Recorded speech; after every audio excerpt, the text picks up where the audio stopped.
চায়নারা এটা তৈরি করতে পারে, তো আমি চেষ্টা করলে হয়তো আমিও পারবো। একটা চায়না গাড়িকে পুরোটাকে পোস্টমর্টেম করলাম, ওরা বলবে যে তুমি কি চাও, তখন ওদেরকে বোঝাতে হয়েছে যে আমি আসলে পুরো গাড়ি দরকার নেই, আমাকে ভেতরের যে পিছন নিচের যে ইলেকট্রিক্যাল যে পার্টসগুলো ম্যাটেরিয়ালসগুলো আছে সেগুলো লাগবে। তখন ওরা বলতেছে যে যেগুলো লাগবে সেটা তোমার পরিপূর্ণ একটা আমাকে স্পেসিফিকেশন দাও যে আমাকে আসলে কি লাগবে। তখন আমি তাদেরকে স্পেসিফিকেশন দিলাম, আমার সবসময় আনা হতো। আনতে আনতে তখন আমার মনে হলো যে একটা জিনিস আমি যেহেতু আনছি তো এটা আমি দেশে তৈরি করি, কারণ হচ্ছে গাড়ির প্রাইস প্লাস হচ্ছে যে আপনার ফ্রেট কস্ট সহ এটা অনেক প্রাইস চলে আসে বাংলাদেশে আনতে আনতে। আমি তখন চিন্তা করলাম এগুলো যদি আমি তৈরি করে বাংলাদেশে যদি কস্টিং করে দেখলাম যে চায়না থেকে যেই দামে আসে সেই দামে হাফ আমি বাংলাদেশে সেল করতে পারছি একই জিনিস। বর্তমানে আমি যে কোয়ালিটিটা বা যেই আউটলুকটা এখন বর্তমানে গল্ফ কার্টে এনেছি সেটা যদি আপনি সিমিলার একটা চায়নার গল্ফ কার্ট যদি আমার এটার পাশাপাশি রাখেন, দেখলে আপনার মনে হবে যে না অ্যাজ ইট ইজ এটাও চায়না। আমি যদি এটা মেড ইন চায়না দিয়ে দিই এটাই চায়নার মনে হবে আপনার, বাট এই লেভেলে কোয়ালিটিটা আনতে আমার অনেক সময় লেগেছে। এই প্রজেক্ট করতে গিয়ে 2টা গাড়ি অলরেডি আমার ডেস্ট্রয় হয়ে গেছে, মানে ফেল হয়েছি।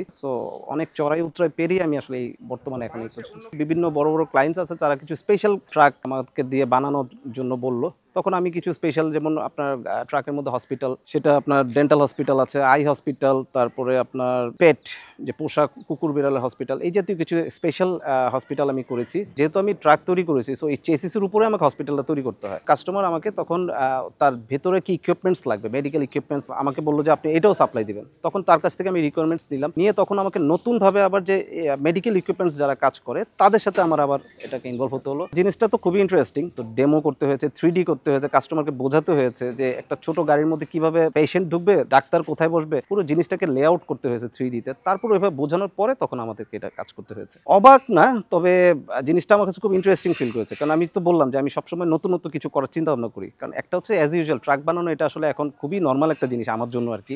আমি সবসময় চেয়েছি যে বিজনেসটাকে অন্যভাবে অন্য ডাইমেনশনের কিভাবে চিন্তা করা যায়। আমি তো অলরেডি হসপিটাল 4টা তৈরি করেছি। এগুলো যখন রিমোট এরিয়াতে যখন সার্ভিস দেয় ভিডিও তুলে এখনো পাঠায় যে ওরা বিভিন্ন ছোট ছোট বাচ্চাদেরকে সার্ভিস দিচ্ছে, গর্ভবতী মা বা প্রসূতি মাদেরকে সার্ভিস দিচ্ছে। দে আর হ্যাপি, এবং তাদের প্ল্যান আছে যে ভবিষ্যতে হয়তো আরো বাড়াবে। একটা কন্টেনারের মধ্যে বা বক্সের মধ্যে আপনার একটা বাড়ি তৈরি করা আর কি, এগুলো আসলে কোয়েরি আসে, কিন্তু একটা গাড়ির ভিতরে আপনার একটা বাড়ি তৈরি করা বা একটা রিল্যাক্সেশনের জন্য তৈরি করা, এগুলো আসলে বিআরটিআর একটা অনুমোদন লাগে, স্পেশাল অনুমোদন। সো এইসব ক্ষেত্রে যার জন্য হয়তো কাস্টমাররা বা কেউ এই জিনিসটা এখন আগাচ্ছে না। তবে যেমন মাইক্রোর মধ্যে আজকে কোয়েরি আসছে যে অ্যাম্বুলেন্স তৈরি করে দিতে হবে, তাদের কিছু মাইক্রো আছে সেগুলোকে কনভার্ট করে অ্যাম্বুলেন্স তৈরি করে দেওয়া যাবে, সেই কাজগুলো আমরা করি। আর আপনি যেটা বলছেন যে ক্যারাভ্যানটা আসলে বাংলাদেশে এখনো সেইভাবে আসলে জিনিসটা ব্যাপ্তি ঘটে নাই, যার জন্য আসলে এখনো ইয়ে হচ্ছে না। হয়তো কেউ যদি কোনোদিন করে সেটা দেখা দেখি তখন আবার জিনিসটা শুরু হবে। প্রিজন ভ্যান আসলে এটা করার সময় আসলে যেটা হচ্ছে যে সেটা এটার ভেতরের লেআউটটা কেমন সেটা তো আসলে কেউ না ঢুকলে তো বোঝে না।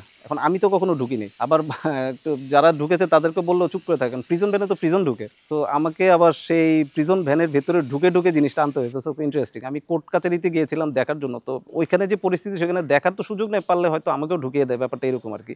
তো এটা একটা চ্যালেঞ্জিং ছিল। তো এছাড়া আপনার ট্রাকে রিপেয়ারের কাজও করি, যেমন অনেক ট্রাক দেখা যাচ্ছে যে একটা নির্দিষ্ট সময় পরে ডেন্টিং পেন্টিংয়ের প্রয়োজন হয়, সেই কাজগুলো আমরা করি। ইন অ্যাডিশন হচ্ছে কন্টেনারের ভেতরে আপনার যারা দেখবেন আপনি অনেক রেস্টুরেন্ট, অনেক অফিস রুম, সেটাও আমি তৈরি করি। এটা হচ্ছে যে কাস্টমার যদি যখন আমাকে অর্ডার দেয়, আমি কয়েকটা তৈরি করেছি। কন্টেনার তো হচ্ছে মেটাল, এটার ভিতরে যে আবার কাজ করতে হয়। আপনি যদি চেসিস টানার পরে যদি আমাকে ট্রাকটা দেন, এটার ভিতরে আপনি একটা রেস্টুরেন্ট তৈরি করতে পারবেন, একটা হসপিটাল তৈরি করতে পারবেন, বা যদি একটা রেস্টরুম হিসাবে তৈরি করতে চান সেটাও করতে পারবেন, অফিস তৈরি করতে পারবেন। ইভেন যদি আপনার একটা বাসা চান যে আমার এখানে একটা 24 ফিটে একটা ফ্লোর আছে, এটার ভিতরে আমি একটা বেডরুম করব, একটা কমন স্পেস করব, একটা টয়লেট করব, সেটাও পসিবল। ট্রাকের ভিতরে যেটার জন্য আমি বেশি পরিচিত লাভ করেছি সেটা হচ্ছে যে স্পেশাল কিছু যে ট্রাকগুলো করেছিলাম, আমি স্পেশালি কাজটা বেশি পছন্দ করি। তো আমার যে কোম্পানি অগ্রণী অটোমোবাইলস লিমিটেড, সবাই মোটামুটি জানে যে কম বেশি আমরা স্পেশালাইজড ইন ডিফারেন্ট ওয়ার্ক। আর আরেকটা হচ্ছে যে আমি 3 হুইলারও কাজ করি। আপনারা দেখছেন এখানে কিছু 3 হুইলার তৈরি হচ্ছে, কিন্তু আমি 3 হুইলারের যে প্যাসেঞ্জার গাড়িগুলো যেগুলো হয়তো এখন রাস্তাঘাটে খুব অ্যাক্সিডেন্ট দুর্ঘটনা ঘটাচ্ছে, এইটাতে